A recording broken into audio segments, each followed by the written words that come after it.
Good evening and welcome to Slam the Gavel, the show that tells it all regarding family court, criminal court, and other court issues, as well as CPS. I am your host, Marianne Petrie. You can find me, my books, and blogs on dismantlingfamilycourtcorruption.com, and they are on audio as well. And if you have a tale to tell, you're welcome to contact me at dismantlingfamilycourtcorruption.com. I have a return guest on. I have Heather Bendl on. She was last on season 5, episode 262, May 9th, 2025. Today she's joined with her fiance, Pete Arnold.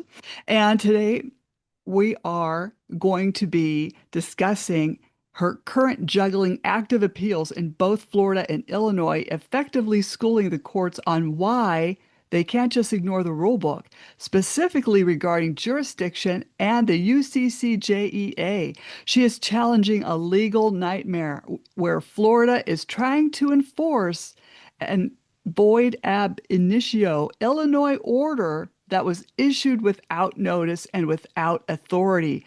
Essentially, she's asking the higher courts to remind the lower courts that geography and due process actually matter. Pete Arnold, her fiance, joins the fight as the strategist, turning mountains of legal chaos into a clear roadmap for accountability. Together, they aren't just fighting one mother's custody battle, they're exposing a system-wide crisis epidemic where evidence is ignored and parents are silenced. Today, we're going to discuss how to use the law to fight back when the court system decides to go rogue. I welcome you back, Heather Bendl. It's been a while.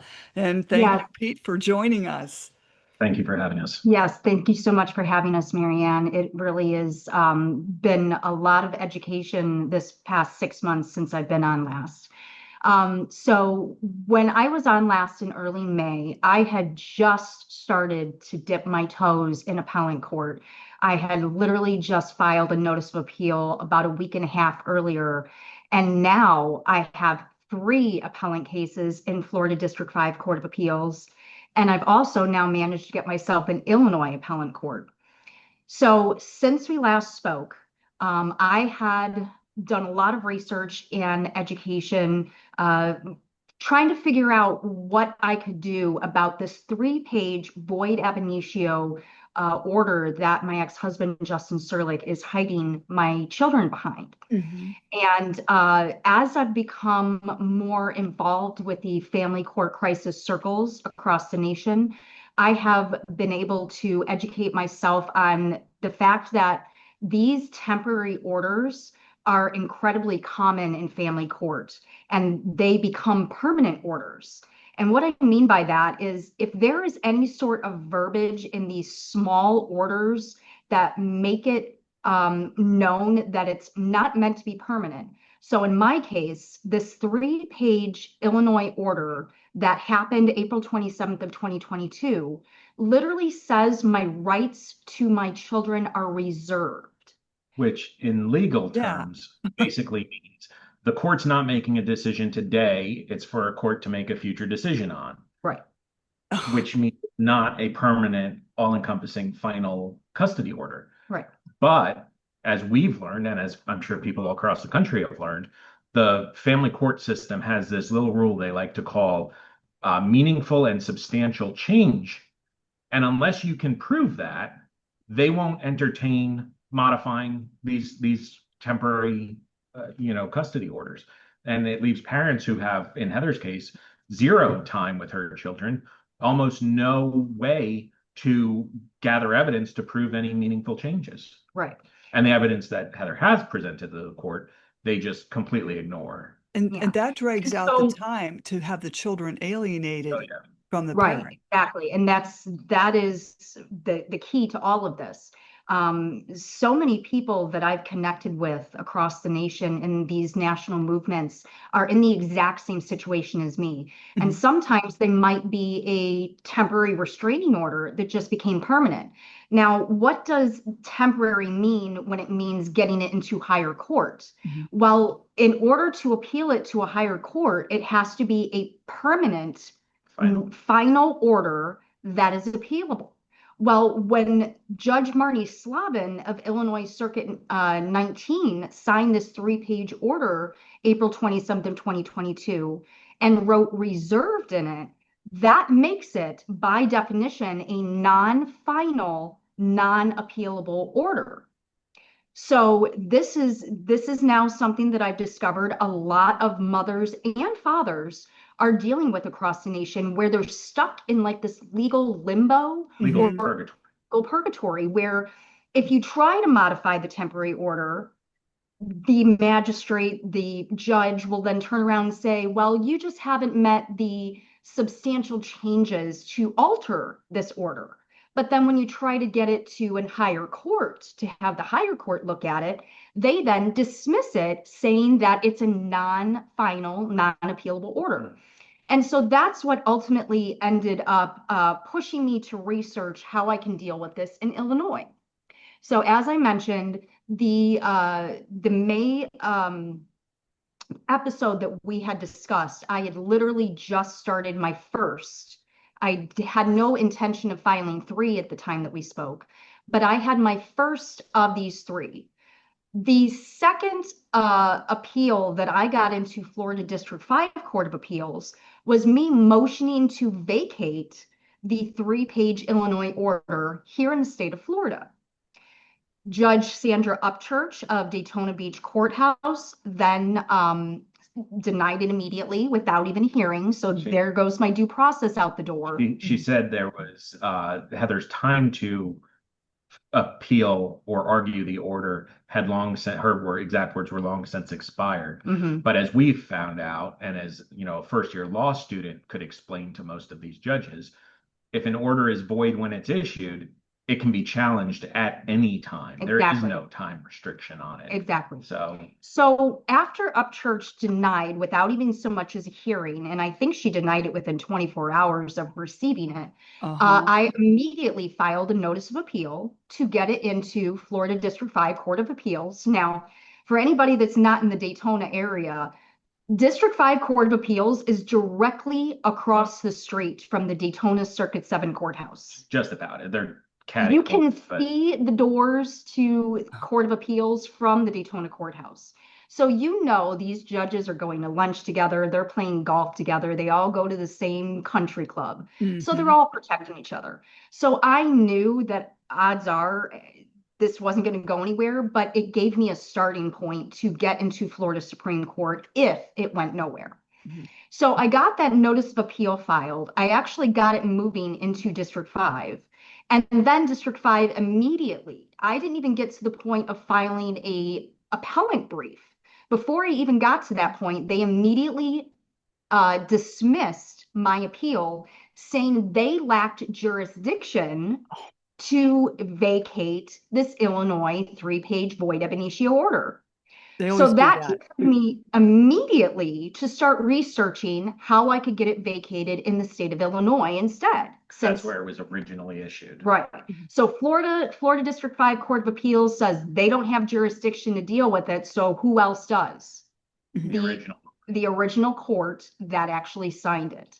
So I started researching through multiple different softwares, and that's the beauty of these pro se movements that we're doing.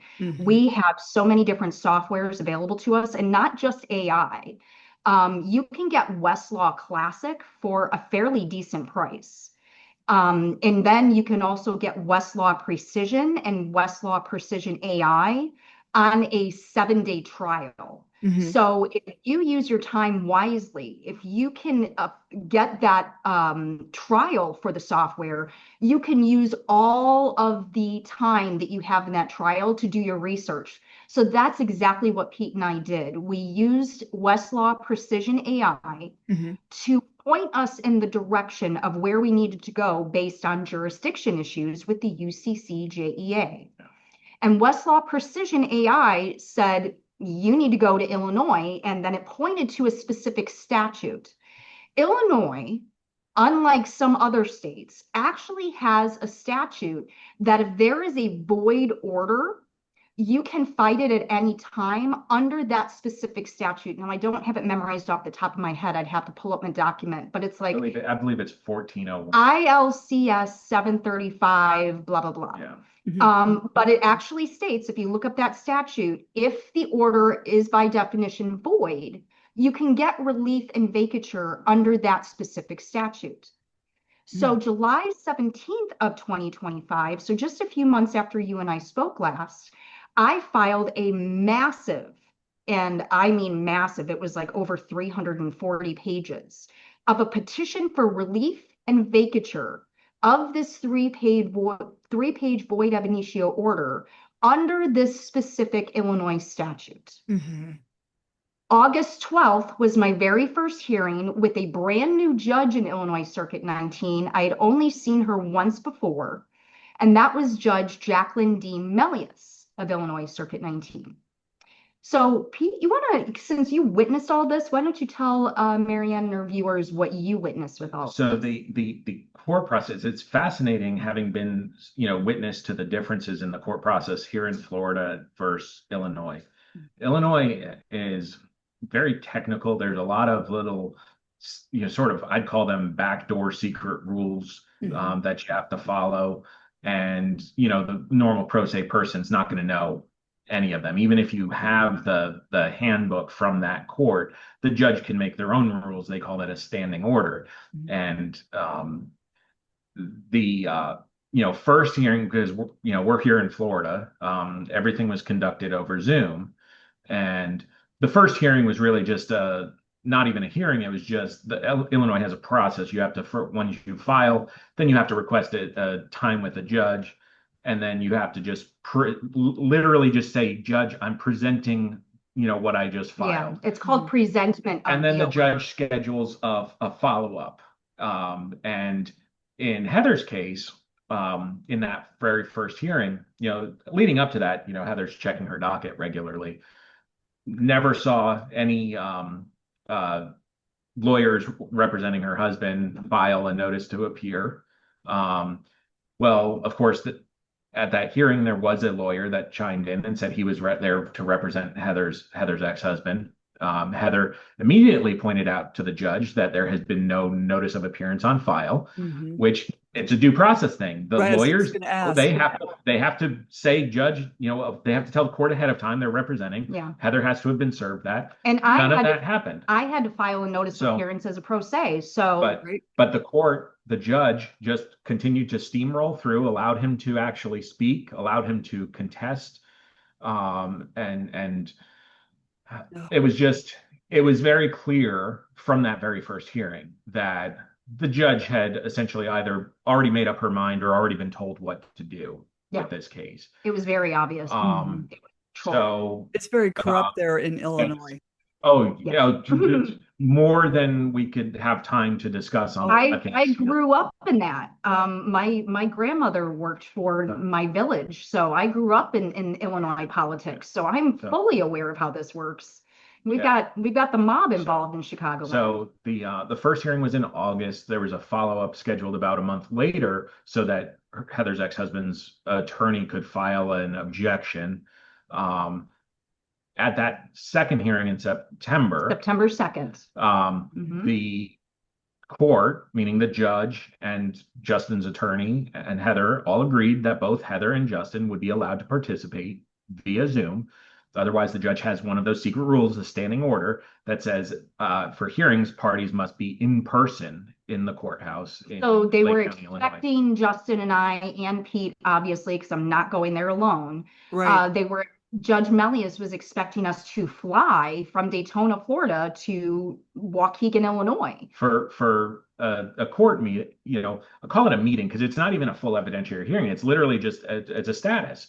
So it wouldn't be the last time. It would be, we'd have to go there for that one and then probably a follow-up and then another one. And it's not feasible. So they gave, the hearing ended. Everybody had permission that Heather and Justin would be able to appear via Zoom. Yep. Now you want to get into the corruption. The next hearing was scheduled for October 8th. A week before that hearing. Now, when it comes to these dates, I wanted to be very well known. And a lot of people that have connected with me or follow my story are very well aware that I am a huge advocate for court watching. Oh, yes, I always create a Facebook event and I spam it everywhere. And I encourage people to try to log in. Not a single one of these hearings has anyone been able to successfully join my Zoom hearings to actually court watch. Now, I can tell you, as an advocate, I do court watch whenever I can, especially right now since I'm on winter break.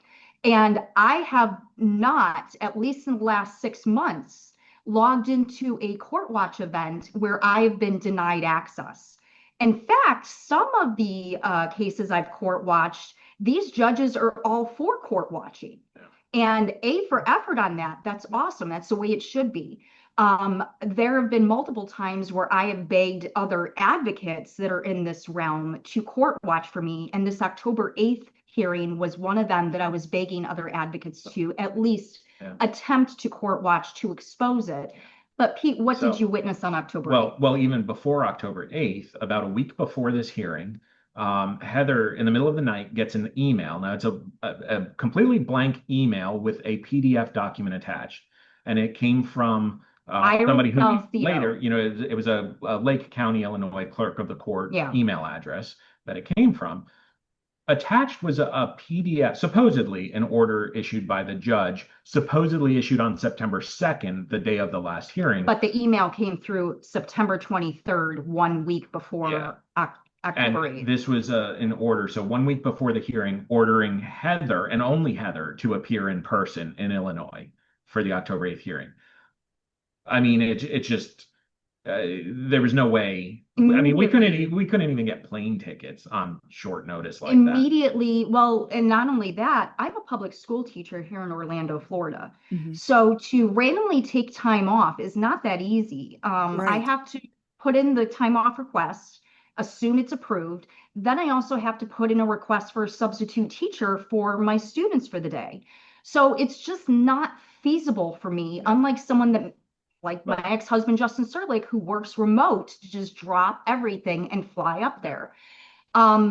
So one of the things that freaked me out about this order was, we're talking about the exact same court that kidnapped my 4 minor children October 8th of 2020 from their daycare, Kitty Cottage Daycare in Fox Lake, Illinois, then trafficked them all over Illinois. And I mean all over. My oldest daughter was cherry-picked to live with a wealthy family in Des Plaines, Illinois.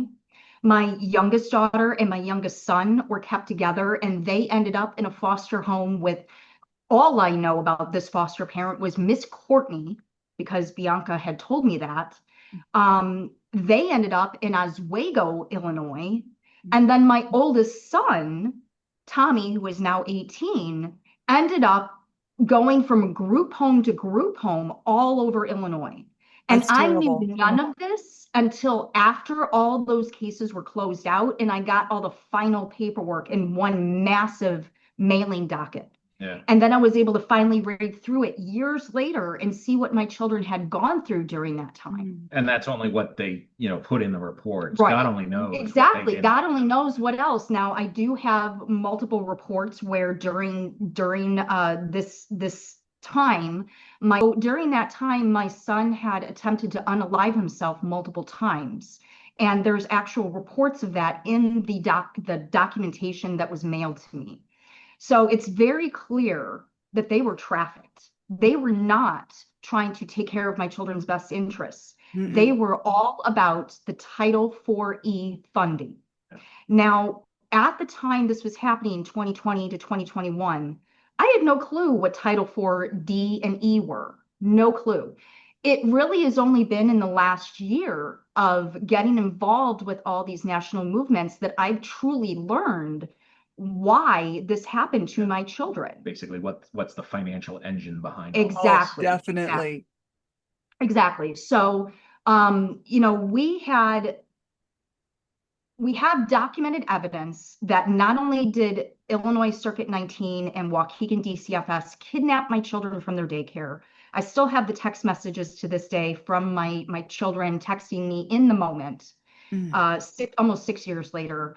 And then, they trafficked them. And then ultimately, August of 2021, guardian ad litem Kathleen McGee of Vernon Hills, Illinois, sold my children to the non-custodial parent, Justin Serlich, And within 24 hours, they arrived here in Daytona, Florida, where they have been hidden from me since. So we're now talking over 4 years. Within 3 months of them being shipped down here, I towed my RV. Now, I'm not by any means an RVer. I don't have experience towing, but I did it with the intention of getting as close to my children as possible to start communicating with them and documenting attempts to communicate with them. And that was December of 2021. So I've been down here in Florida since December of 2021. And here we are just before 2026. So we're going on 5 years of no contact.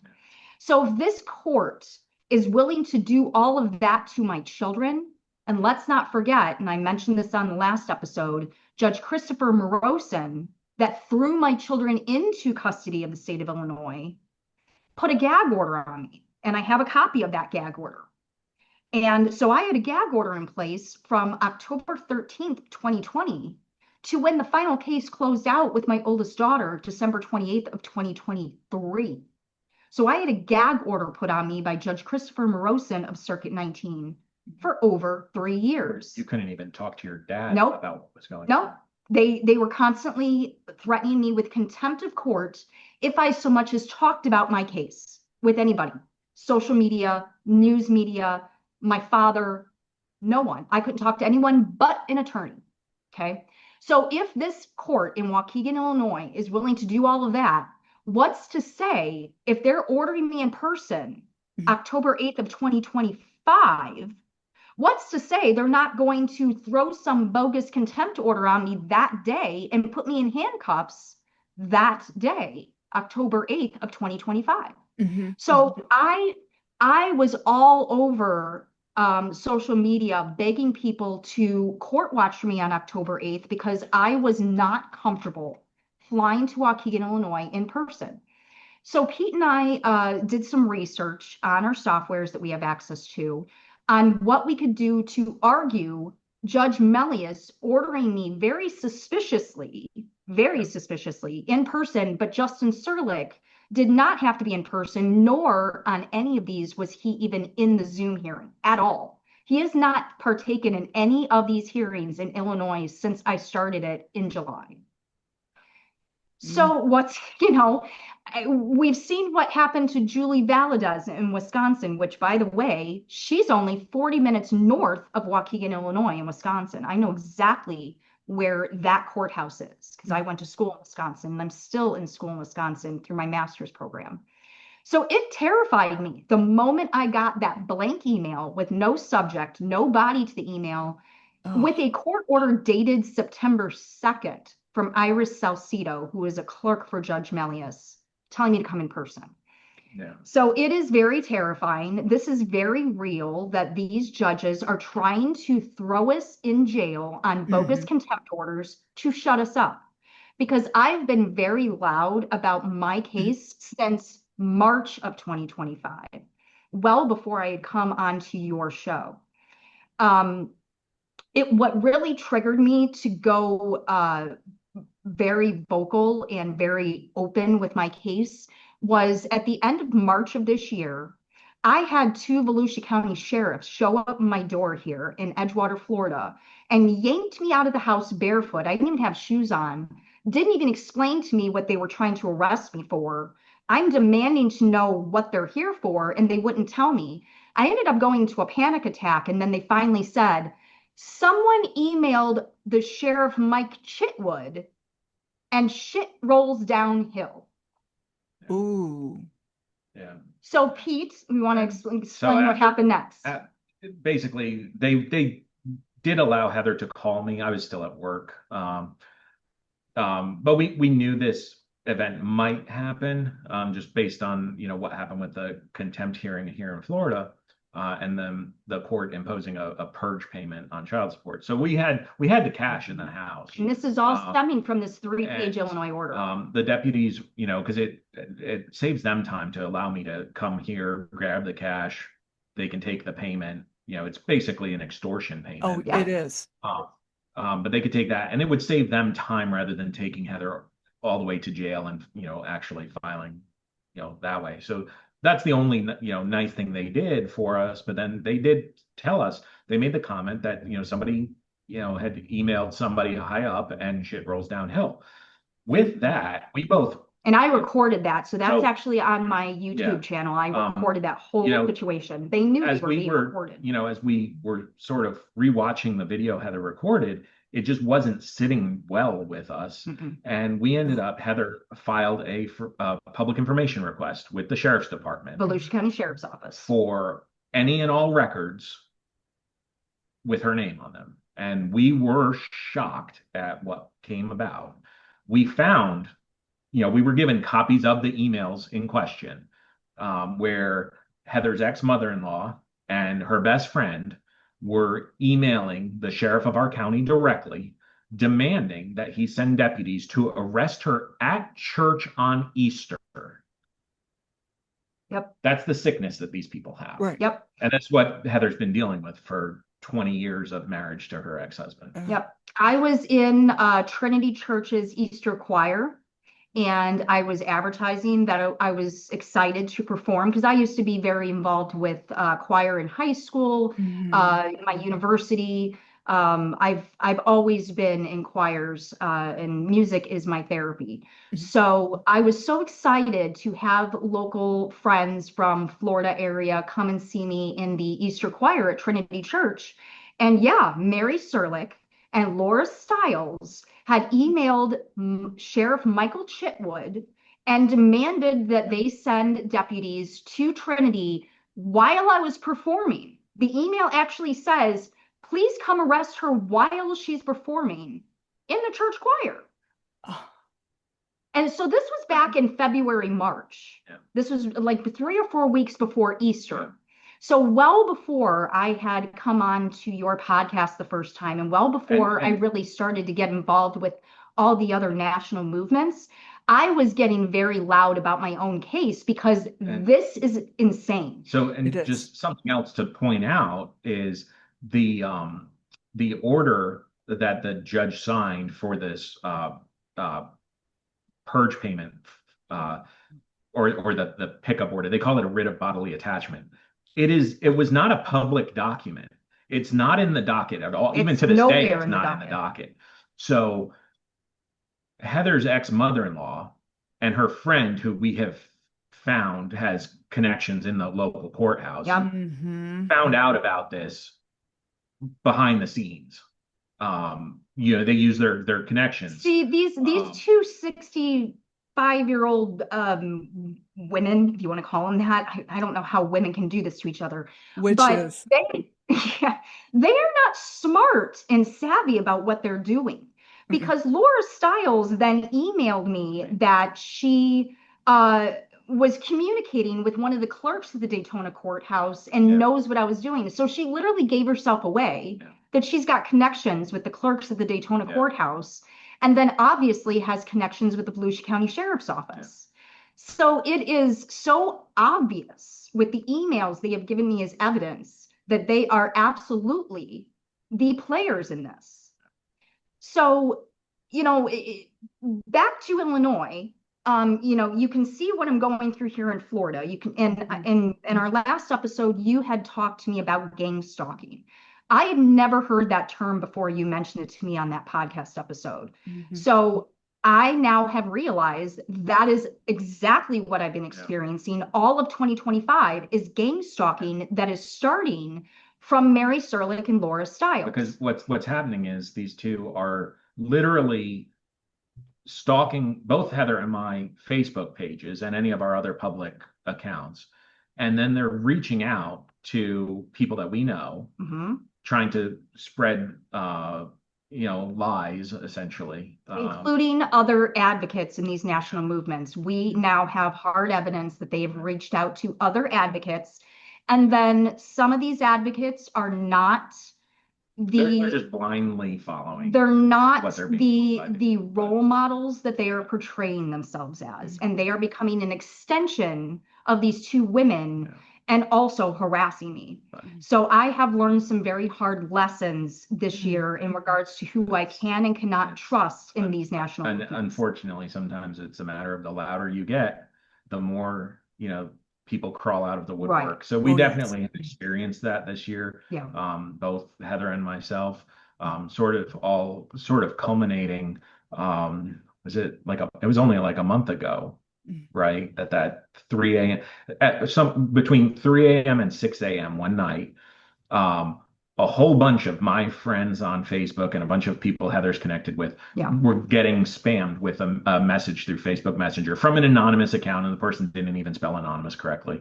Um, with there was a real nasty message with a supposed audio recording that was claimed to be Heather.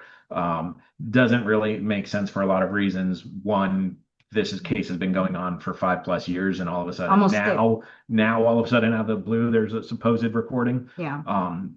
The context of the recording was, the way what it was portrayed to be, factually could not have been. It claimed it was Heather beating one of her children last Christmas. Well, Heather hasn't had any contact with her children for I have not 5 years, spent 6 a years. Christmas with my children since my home in Fox Lake, Illinois, Christmas of 2019. This was the 6th Christmas Heather Yep. has had no contact with her children. Yep.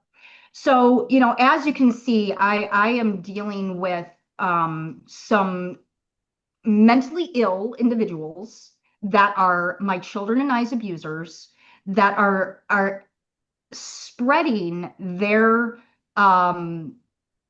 lies and their reality, which is not real reality. The real reality is what the court documents say, not what they say. And so with what happened to me in March, Pete and I decided to start doing weekly Facebook Lives that eventually converged and transitioned into what is now our Justice for the Surlik Children nonprofit podcast. Mhm. And what we were doing weekly and have continued to do since March is every week we go on Facebook Live and we talk about what's currently happening in my case, explain the court documents, and then for full transparency and truth, I then scan those court documents into one PDF and put them in a Google Doc link, and then put that Google Doc link in the actual live and in my YouTube video. So as the viewer or listener is listening and watching, they can actually click on the documents that we're talking about in that episode and read through exactly what we're showing. So there's full transparency. I'm not hiding anything. My entire Florida docket, my entire Illinois docket are out for the masses to see. I encourage people to look at them. I beg people to look at them because I need eyes on my case. So back to October 8th in Illinois Circuit 19. Pete, what happened? So again, this was the follow-up, call it a hearing, if you will. Of course, the judge is trying now to say it wasn't a evidentiary hearing, but Heather signed into the Zoom, was left in the Zoom waiting room for almost an hour before, we eventually, Heather signed out, logged back in, and then was brought into the actual, Zoom courtroom. No court watchers. No one's allowed in. The judge was questioning why Heather wasn't there in person, claiming that she had been ordered to be in person. But remember, the order that was delivered was a blank email with a PDF attached. It does not comply with the requirements in either Illinois or Florida, but this was from Illinois, on service of court documents, which is something else. We know what the rules are because of, another aspect of Heather's case. The judge actually made the comment that she's not required to serve the documents. It just blew my mind. Did she say she's not required to serve citizens with documents? I also pointed out multiple times that she never swore me in. And then she said, I'm not required to swear you in. So it was an absolute. Jacqueline DeMelius. She's not required to swear citizens in before they testify. Yeah, it was an absolute fiasco. Of course, as Heather's trying to point some of this stuff out, the judge does what we've seen it before with other people. They start hitting the mute button, block talking, and then eventually they kick you back out into a waiting room. So you now have no ability to even hear what the other party is saying about you, right? Which it's a violation of due process. You have the right to participate in your court actions that are affecting you.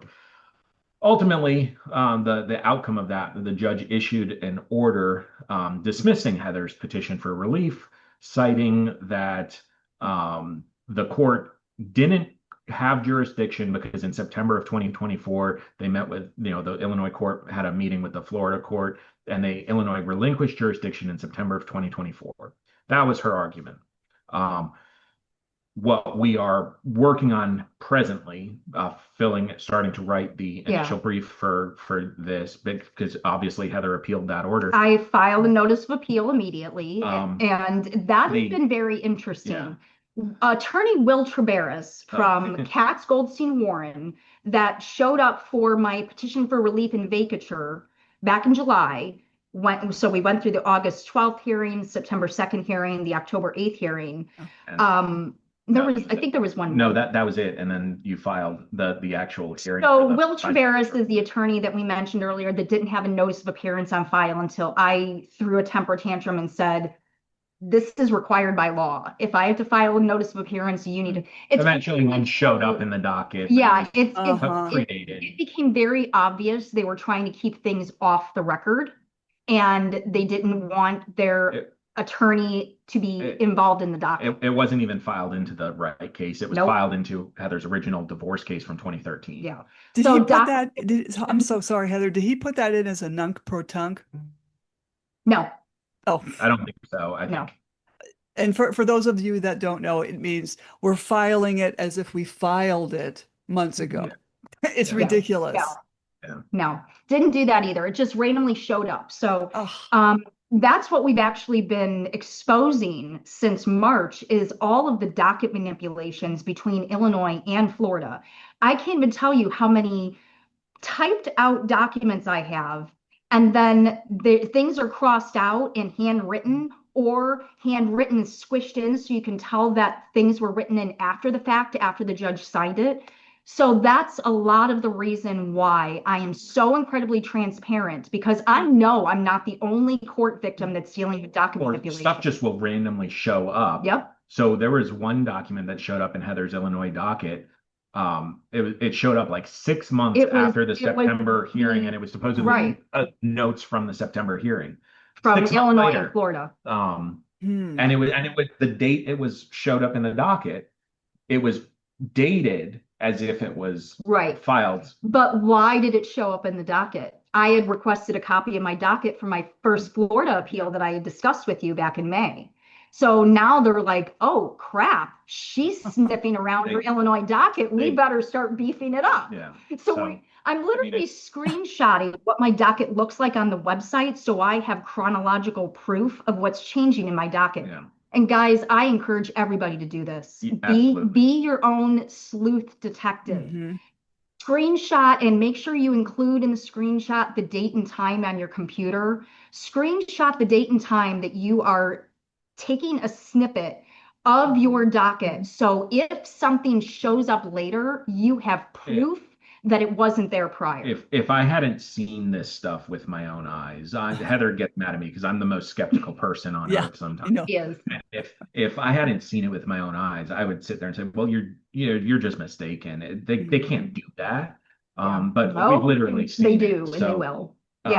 So ultimately, the October 8th thing gets dismissed. Heather files the appeal with Illinois. So right now we're working on the initial brief for that appeal. But of course, Illinois has different rules with appeals. We have run into all their little secret tricks to try to keep people out, to try to keep the oversight going, from happening. So Illinois has, first of all, as everybody knows, it's, this is a family court case. So the judges there's no official transcript in most cases. There's no recording in most cases. So for you to have an official record, Illinois at least has a procedure to create a record, if you will. They have either, if you and the other party agree, you submit what they call an agreed statement of facts, or if you don't necessarily agree, you submit what they call a bystander's report, and then the other party has a chance to submit their own version of it or submit alterations or corrections. Heather went the bystander's report route, served it, timely to the other parties involved, served it both to Justin and his attorney that was representing him in the lower court.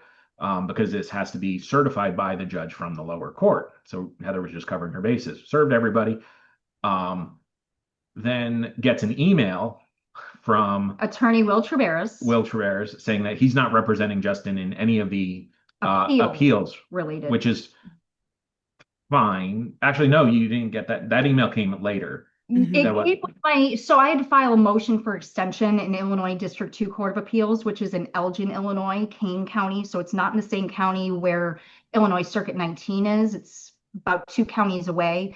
Unlike what I'm dealing with here in Florida, where not only are they in the same county, they're directly across the street from each other. So I filed a motion for extension to give me the opportunity to deal with the bystanders report. That was granted. And then right as I served Attorney Will Traveris with that, I get an email back saying, please stop CCing us on anything in regards to the appeal. We're not representing Justin Serlich for the appeal. So now, but again, Heather was serving him to cover her bases because he was the attorney for the lower court. They're not going to turn around and say, oh, we never got it, so therefore Heather has to, again, the process in Illinois, Heather has to file a motion with the court to get the judge to set it on the schedule. What they call it. So Heather does all of that. That triggers another December Zoom 9th. hearing. December 9th. Hearing where again the judge tries to say Heather was ordered to be in person, but in Heather's actual petition, Heather cited the Illinois law that allows for Zoom hearings, and Heather stated, numerous things that why she needed a Zoom. I also served them with a notice of ADA accommodations. I'm deaf in my right ear. So Zoom is much easier for me because then I usually get what's called CART services where what they're saying is on the screen. And it's a lot more distracting when I've got a lot of sounds around me in a large courtroom. So for ADA reasons, I have the opportunity to be via Zoom. But then also as a domestic violence victim, we also have ADA rights to Zoom. So we're not in the same room as our abuser. Yeah. And this is all stuff we have found out in the last year as Heather's connected with other people who have gone through this. Malibu, Had Dallas. Heather known about half of these services when all of this first started happening, things may have been different. I say may because obviously, with that financial engine of the Title IV-E money, they steamroll, when they see the opportunity for that easy cash grab.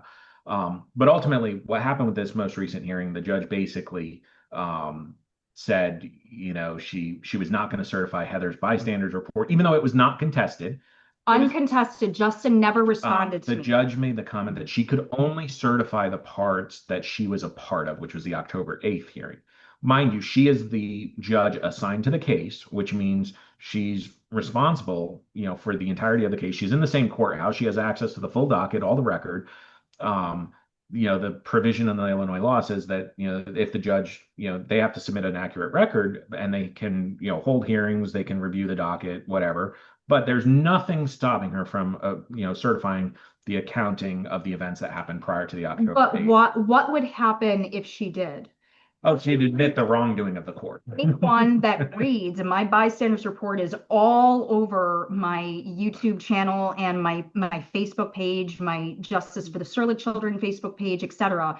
If you read it, it is literally step by step by step of what happened to my children. They trafficked them. They sold them to a non-custodial parent. I've lost all access. Non-custodial parent is hiding the children behind this Void Ab Initio Illinois order. So if she was to actually sign and certify it, she's admitting to Illinois Circuit 19 being my children and I's abusers and traffickers. But instead what she did, she said she's not going to sign it. And then we mentioned earlier, they have all these little secret rules that they like to throw out to try to obstruct oversight. In the order from that hearing, the very last two items say, Heather was required under XY rule of, Illinois Supreme Court to serve a copy of the notice of appeal to the presiding judge and the chief judge within a certain amount of time. So, because apparently filing the notice of appeal with the clerk of the court isn't enough to notify the judges of that same court. It's just crazy. It's very obvious that Judge Melius is trying to mess up my appeals case.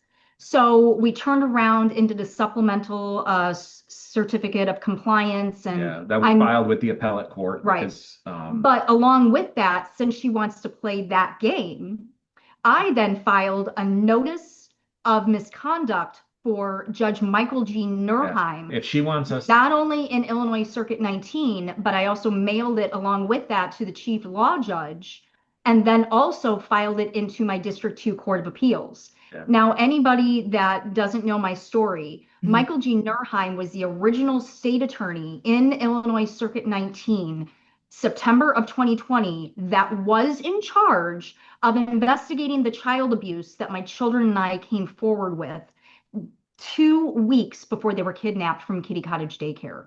And then poof, all of a sudden my children are just vanished from my life. I have no communication. Cell phones were taken away, given back to me. Then Nerheim runs for no, he was appointed. Illinois Supreme Court appointed him. So he lost the 2020 election for state attorney to Eric Reinhart. So Eric Reinhart is the new Illinois Circuit 19 state attorney.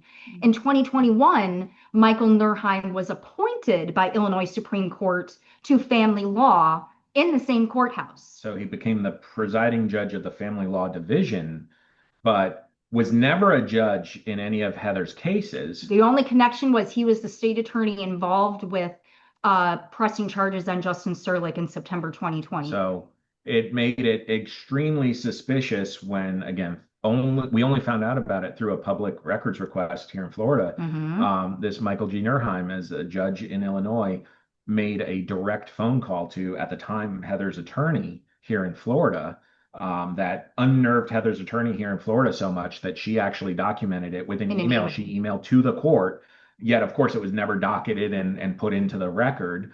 But anybody out there trying to say, well, he was the presiding judge, he had to contact the Florida court so they could communicate. That's not the way to do it. How many judges? Every judge has judicial assistants or clerks. Those are the people making the scheduling accommodations. You're telling me that the chief presiding judge had to make a phone call himself to a party's attorney, which is ex parte communication, which every first-year law student knows you can't do. To pass along a private cell phone number, like the email actually has his private cell phone number in it that my attorney, Mary Jane Nettles, documented. So I got access to that at the beginning of this year. So it will be almost a full year, January 8th, that I have now known that there is some forces behind the scenes. There is some very illegal things happening in my case.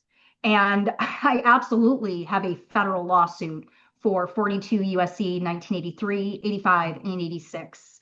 And I'm sure there is a lot more documentation. If I were to hire a private investigator, I'm sure there's a lot more evidence I could get my hands on. This is just little old me. I'm a public school teacher, and I'm in my MBA master's program, just knowing my rights to FOIA, public records, and this is something we've come across, and we now, as mentioned, we wanted to share some of the tools. We highly recommend anybody that's involved in these family law cases figure out how to file public records requests, and you will be I guarantee you will be shocked at what may pop up. We have, in using the public information request tool, obviously uncovered this one email that Heather's attorney sent documenting this phone call from the judge in Illinois, who is not part of the case. The emails from Heather's, ex-mother-in-law, trying to get the sheriff to arrest her. What was the other? The police reports. Pulled public records requests from my ex-husband's address where my children reside. And that's how I learned through the police report, public records request, that my son attempted to unalive himself after he was shipped down here. And that was all kept from me this whole time. Yeah. So that was just, here's the thing. Florida, especially with the Sunshine Law, they are incredibly liberal with public records. So anyone can find my address, my date of birth, my driver's license number. It's not secret in the state of Florida. Pretty much nothing is private in the state of Florida, whereas Illinois is the complete opposite. You can't get anything without, being the actual person. And why is that? They have a lot to hide in the state of Florida or state of Illinois in regards to what they're doing. So getting public records in Illinois is not as simple as it is here in Florida, but the stuff that I have been getting my hands on doing public records requests here in Florida have given me that trail, that paper trail that goes right back to one person, and that's Michael G. Nerheim, with his only involvement being he was supposed to be investigating what my children came forward with on actual interview recordings at the Children's Advocacy Center in Gurnee, Illinois. At the time, with him being the state attorney, his name was on the building. Yeah, which that's so that's how this all started. My children came forward with the child abuse after we went into a domestic violence shelter, a safe place. And it has turned into now a 6-year saga of the actual abuser holding my children hostage. And what we've come across in the last year is Heather's been connecting with all of these groups. Is that's a common storyline. Very common. We all have the same story. Where one parent seeks assistance or some sort of safety, and then the system just rips the kids away and flips everything upside down. All for Title IV and D. Well, I'm dealing with D right now. Yeah. So speaking of Title IV D, I actually want to talk about this for a moment. I know recently you had Mark Ludwig back on. So I actually am part of his team that went to DC November 4th. And when I tell you I have never felt more supported, if my story sounds like what you're going through, mother, father, it doesn't matter, grandmother, grandfather, aunt, uncle, if you can relate to my story, get involved with these movements with people that are actually trying to make real changes like Mark Ludwig. Being around other court victims, moms, dads, etc., has given me so much strength this last year to continue pushing forward. What Mark Ludwig has built as a team, as this massive movement, is nothing short of phenomenal.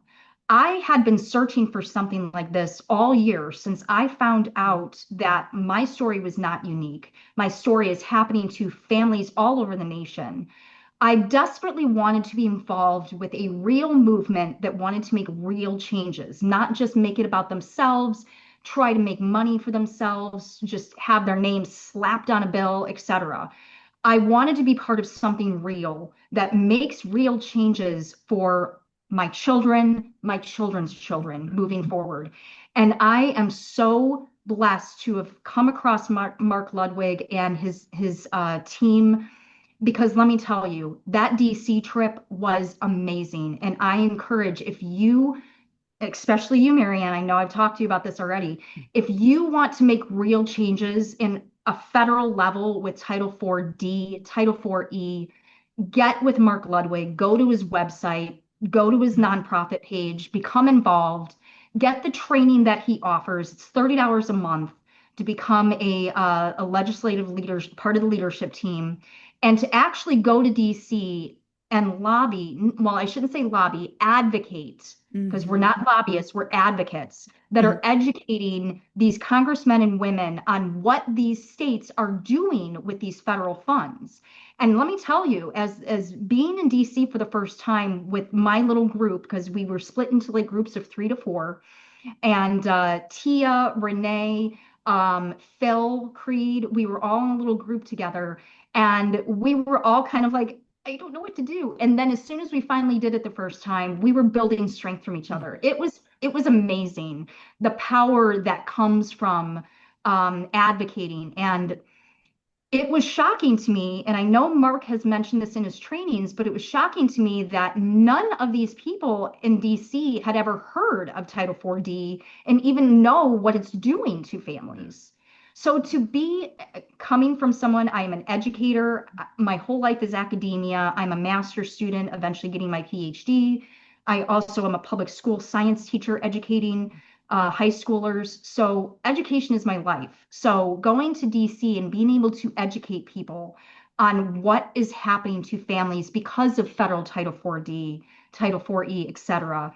It is so empowering. You know, those statutes were originally, you know, they may have had a noble purpose when they were first implemented, Right. but the states have been able to warp them Yep. into an ATM for the states. And as a, you know, I did not go to Washington, D.C. with Heather, but just as she's, you know, as every time they're going somewhere, she's sending me pictures, updating me. It was impressive seeing what they did. I mean, they were in the House office buildings, knocking on, you know, congressmen's doors, talking to staff, talking to the few congressmen that were there. And then they had a reception where several Congress members and staff and It was other packed. showed up. Capitol Hill. And just Good. seeing the pictures It of was this, packed. it was impressive. And it is something that absolutely needs to happen. Yep. Because obviously, you know, we have seen, you know, the negative impacts, you know, firsthand Yeah, on what my children this were abused by Title 4E in Illinois, and now I am being abused by Title 4D here in Florida. Because in the process of trying to modify that 3-page order that reserved my rights to my children, they completely ignored all of my motions to, like, one of the things that was filed in July of 2024, so over a year ago, by my second attorney Rick Brown in Daytona. There was a motion for temporary timeshare so I could gain access to my kids. That was completely ignored. No hearing was scheduled. And then November of 2024, a contempt hearing was scheduled for me, saying that I owed $33,000 in back child support for this 3-page No, actually, void order. originally they didn't even have an amount that you owed. They wrote the amount in Yeah, on the it actual was contempt order, and half of that amount was Justin's attorney's fees. It's Typical. all there's Yep. a bunch of stuff with that is wrong, and you know, again, it gets into, and I'm sure you've had so many people come on where they've told you, like, they're in the court, they're trying to tell the court, you know, this is what the law says, this is what was supposed to happen, this is what the court has to do, and the judges will just sit there. I don't understand what, literally in one instance, Heather's judge said, I'm not familiar with that statute, so I'm going to ignore it. Sandra While she's Upchurch. sitting with the computer right there at her bench. Yeah, my very first hearing, January 8th of 2025, so the very beginning of this year, with Sandra C. Upchurch, I had filed a 12.941D emergency custody. So when you feel like your children are being neglected or abused, and I had now gotten the evidence that my son attempted to unalive himself, my children had 1.0 GPAs in Volusia County schools for 3 years at that point, extreme unexcused absences where the truancy officers are not doing anything about it. So I filed over 300 pages of evidence into a 12.941D motion for emergency custody back in January of this year. Her literal words out of her mouth were, I am not familiar with that Florida law, therefore I am denying your motion. While there's a computer right there that she can look it up. And then to make it, Illinois, you know, just Florida Supreme Court website. icing on the top, a couple months later, in talking with one of the other, now a friend that Heather connected to, again, here locally, dealing with family court issue, that same judge signed an emergency order under the same statute, taking that mother's child away from her. And when I was looking, when she came to me and said, because as I've been getting loud, I'm sharing my podcast episodes and YouTube clips all over local groups here in Daytona. And I'm getting people local saying, I had Upchurch, she really harmed my family. So I've now found a tiny little group of us here in Volusia County, and I'm sure there's way more of our victims. And so back in September, you know, we had that national protest across the nation. I had actually coordinated the Daytona protest. And so ironically, 2 weeks after that protest, whether it's connected or not, it's just too coincidental, but 2 weeks after that protest, Sunday, September 7th, Upchurch was moved off of my case, out of family law into Flagler County. She's still a sitting judge in Illinois or Florida Circuit 7, but now she's on like something like probate. And now Oh all of us no. that had Upchurch and Daytona Courthouse now have a brand new judge that was just appointed by Governor DeSantis in September. Former state attorney who, so it's going to be, again, after you've talked to enough people in this, there's a lot of judges that rise to the bench coming up from the state attorney or prosecutor lines. They have never sat and represented a client. Right. And now you have those people supposed to be making decisions. So Yeah. it'll be interesting whenever I file to get here. Yeah, because I had filed my petition for relief and vacature of the 3-page order in Illinois in July, I had been primarily focusing on that Illinois motion petition. And then I organized that protest in September, and then Upchurch is gone. So I have not filed anything in front of this new judge yet because I've been primarily focusing on Illinois to see what Illinois was going to do. Both Illinois and the still pending Florida appellate cases. Yep. I have 3 pending appellant cases. I filed my initial brief in all 3 of those. Justin Serlich has completely ignored them. So now they're set. The very first one that I talked about in the last episode in May with you, the very first one is now supposed to be in front of the panel of 3 judges. Then the second one is scheduled to go in front of them. And then the third one is just at the point where it's going to be scheduled. So they're all sitting pending in the District 5 Court of Appeals in Daytona. So I had been focusing on Illinois. But now that I'm at the point in Illinois where my appellant brief is due January 12th. Now, the beautiful thing about Illinois, unlike Florida, if it involves child custody or parenting arrangements, it's accelerated. You're on an accelerated time scale. So if it wasn't involving children's custody, it would probably be like February that my appellant brief would be due. But because it's truncated due to this statute Illinois has, my appellant brief is due January 12th. And so we've been working on it this weekend. So I'm definitely going to have that ready to go because this is where I wanted to be this entire time. Don't go back to your actual abusers in the lower tribunal. Figure out a way to get out of that lower tribunal and get into appellate court. So if and when you have to, you can move it to Supreme Court of the state. Yeah. Because you can't skip steps. You have to show that you've done your due diligence in the lower courts before going to the upper courts. So that's what I'm doing. I'm working my way up the rung. And just because I know you're probably going to need a disclaimer, we are not giving legal advice. I was just going to say this. Different. We are citing our own experiences and sort of what our plan is. So everybody has to take that with a huge grain of salt to apply it to their own case. Right. But we have, this is what we have seen from so many people now. And, as I sit here, I'm not directly involved in Heather's case as a party to the case. What I am, I'm her support. Me and Heather have been together almost 3 years now. And I've seen her go through hell with this. I've seen the torment that goes on. And I know there's other partners out there that are supporting their partners, watching their partners battle these issues in family court that just get dragged on and on and on with no end in sight. And it can be very isolating as a partner. I can't go and talk to my buddies because there's still the taboo over family court, right? So we were at a particularly low point. One of Heather's friends that she's connected with was seeing, this was several months ago, seeing Heather, obviously we were having a rough day.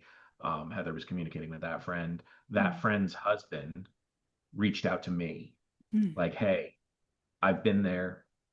If you need to talk to somebody, I know, what's going on.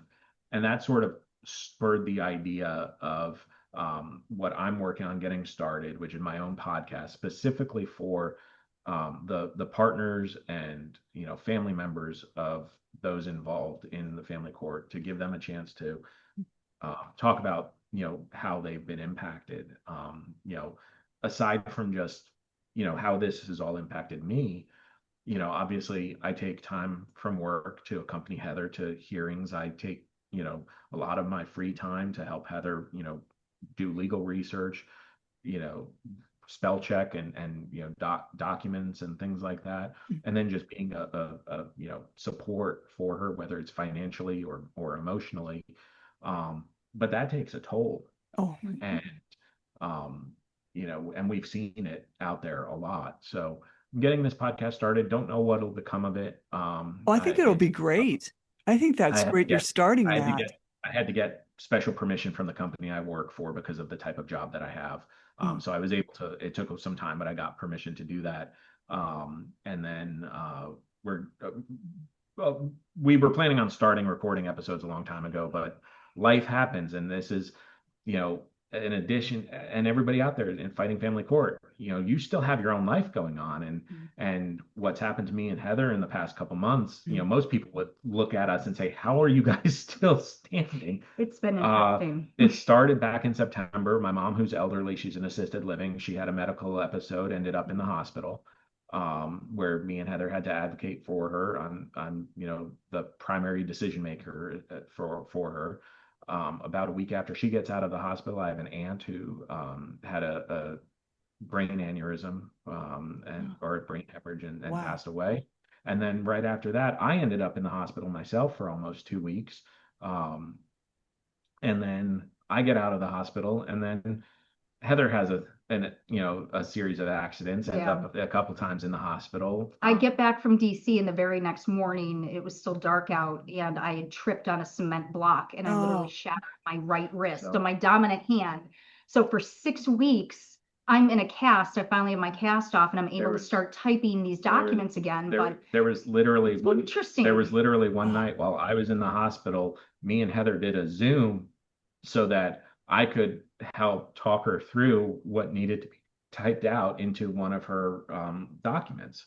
And that's the sort of stuff that, we know we're not the only ones that have been through that. And we're not trying to say we've been through worse than anybody by any means. We know that other people have had it worse, but like, that's the kind of stuff that people who are fighting family court are going through. You still have life, Right. and on top of that, we both have our jobs. You've got deadlines. So especially with appellate court, you've got deadlines you have to meet. And if you don't meet that deadline, you just blew your chance. So, he's in the hospital. I have my second appellant case initial brief due. So like you said, we're on a Zoom. He's laying in the hospital bed, and I'm here at my desk, and we're working on it together through Zoom. You do what you got to do because you're fighting for your children. You're fighting for your life. Right. You're fighting for survival. So you got to make it work somehow. But his podcast is called Support Isn't Silent. And it is up and running on Spotify. We do have a guest list that we're going to start running through. We had wanted to get this going back in September, but as you can see, life happened. The case, my Illinois case kind of took precedent, and then I got a new judge here in Florida that I haven't been in front of yet. And then my podcast, I'm also launching, aside from my Justice for the Surrogate Children podcast, that is mainly to tell my children nice story, to expose my children nice situation, but also to educate people on the national movements. But specifically, I'm also creating a podcast similar to what yours is, called Disrupt the Corrupt, where other victims are going to come on and tell their story. My belief is, if you can get on as many podcasts as possible and tell your story, first of all, if your story always stays the same, regardless of who you're in front of talking to and interviewing with, odds are you're telling the truth. But if your story is constantly altering slightly and things are just changing every time you talk to someone new, odds are you're not telling the truth. That's actually one of the things they teach FBI agents in training, how to determine whether people are telling you the truth or lying. You ask them the same thing over and over and over again.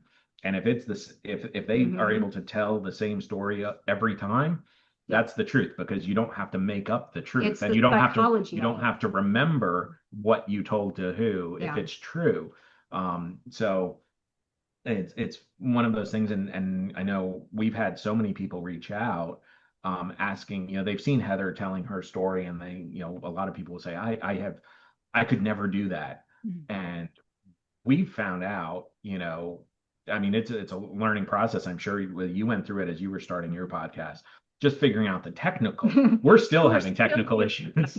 We're trying to, we bought some equipment. We've been learning how to use it, but there's still technical issues. But to allow people to get out and tell their story, doing what you're doing. There's, several other podcasts out there. One if you haven't heard of this, it's the Judgmental podcast. Christine Miller and It's two former practicing family law attorneys in Louisville, Kentucky area, and it's shocking. I mean, they're just going right out with the problems they've seen in actually, the family court system. Oh, it's excellent. And we'll be listening to their podcast, and it's like, didn't we just talk about this on ours? So it's very interesting to see it from a victim standpoint, and then also hear it from an attorney's standpoint. And our standpoints are almost the exact same. We're converging. So if attorneys are whistleblowing in Louisville, Kentucky, and I'm whistleblowing Illinois and Florida here in Daytona area, and we're converging, this stuff's happening everywhere. Yeah, it's everywhere. Absolutely. Yeah. In fact, I was court watching in California on December 18th, and the judge would not let me in. So I called the presiding judge's office, and I talked to the secretary there, and she says, "Okay, what's your name and number, and I'll call you back." And of course, she never did.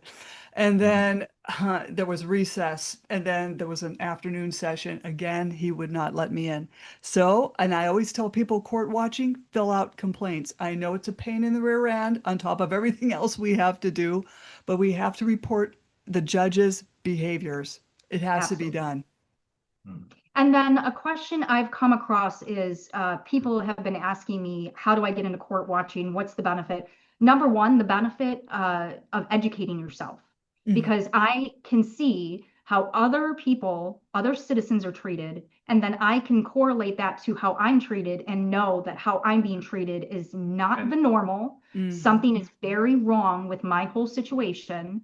Passing my case to the very end of the Zoom call, so there's no other citizens or attorneys in the Zoom, and so I'm completely isolated with only Judge Melius, attorney Will Traveris, and clerk Iris Salcido, and then they just control the whole thing because they didn't allow court watchers in. By court watching other people, that tells me that how they're treating me is not the norm. It's not the societal norm. So number one, you're educating yourself. Number two, you're getting eyes on it. So not only can you file complaints, but then you can also do an affidavit for the person you're court watching. So people have been asking me, well, what's the benefit? Do an affidavit. You write down what you witnessed when you logged in, get it notarized, and then send that affidavit to the person that was begging you to court watch, and they can now file that into their case as evidence. Even if it's just filed into their docket, well, what happens then is when they do appeal, now they have something that's documented in the docket that they can refer to as proof of what happened in the lower court. They were being isolated, court watchers. Especially when the family courts go out of their way to prevent there from being a record. Right. One of the easiest steps. One of the easiest steps that family courts can or the state legislatures can do is just mandate that all family court hearings are recorded. And if they're concerned about privacy for the minor children, well, then just make it so that only parties to the case can gain access to it, not necessarily the general public. But there's no reason why they can't be audio recording and video recording 24/7 when court is in session. And not only that, not only does it protect the citizens, but it also protects the judges. Right. Why do you not want to protect yourself unless you are the criminal, you are the villain? Well, that's why I get my complaints. I run them up to AAA and I get them all notarized, and I send them off to the right judicial complaint office, and I also give the victim a copy as well. Exactly, and that's what everyone should be doing. So why should we court watch? There's a plethora of reasons why. Oh yes, you're not kidding. And on that note, I want to let everyone know that a close friend of mine who I actually court watched for earlier this year in Seminole County, Florida, Crystal Kolpak, has actually started a group called We the People Foundation, and it is literally all things court watching. They're So giving judges grades. oh yeah, we're actually judging the judges, just like Christine Miller and Hugh Barrow are doing with the Judgmental podcast in judge.e.com, where people can go and judge the Louisville judges. Crystal Kolpak has started the We the People Foundation, so you can find it on the Facebook groups, We the People Foundation, and it is meant specifically for court watching. So if you need court watchers, you post a Facebook event in the group and then invite everyone, advertise it. And then the people that did attempt a court watch will then put in what they witnessed, what they experienced when they attempted to court watch your case. And then Crystal and everyone that's working with her to help her will put out basically a grade. They passed, they failed, A warning. warning, be careful with these attorneys. And we've seen in court watching, there are some judges that are great, Mhm. that are fair, that take Yep. time to explain the process to pro se litigants, And that they're are open actually to they're court watchers. talking to the court watchers too, saying, hey, if you want to stick around for the next case. And that's what I'm saying. Like, I've witnessed some of these judges say, we've got court watchers here, that's great, this case is over, if you want to stick around for the next case, that's fine by me. And then Like you have this- judges that, Block them like Heather's completely. judge Oh, in yeah. Illinois, that said, no court watchers at all on the Zoom. If you want court watchers, they have to physically show up in the courthouse to sit in the courtroom. Yeah. Oh, I yeah, mean, typical. I'm so glad you both came on again. I'm going to put your contact information in the podcast notes. You've got Justice for the Surlick Children at gmail.com. That's And you've got your nonprofit YouTube channel, the YouTube at Justice for the Surlick Children. Am I saying that right? you are. Good. Okay, then your nonprofit Facebook page, Facebook Justice for the Surlick Children. So I thank you both for coming on and explaining all of this, and we've learned a lot. So don't jump Yeah. off, okay? Thank you okay, so much, thank you so Marianne. much. Oh, you're quite welcome. Slam the Gavel is a podcast to help the public understand what really goes on in these courtrooms. I'm your host, Marianne Petrie. You can find me on Spotify, YouTube. Please like and subscribe, Apple, iTunes, iHeartRadio, Google, other platforms I don't know about. Again, feel free to buy me a coffee to help keep this podcast going. Thank you so much, Heather Bendl and Pete Arnold, for speaking out, and stay loud. Thank you. Thank you so much for having us on, Marianne.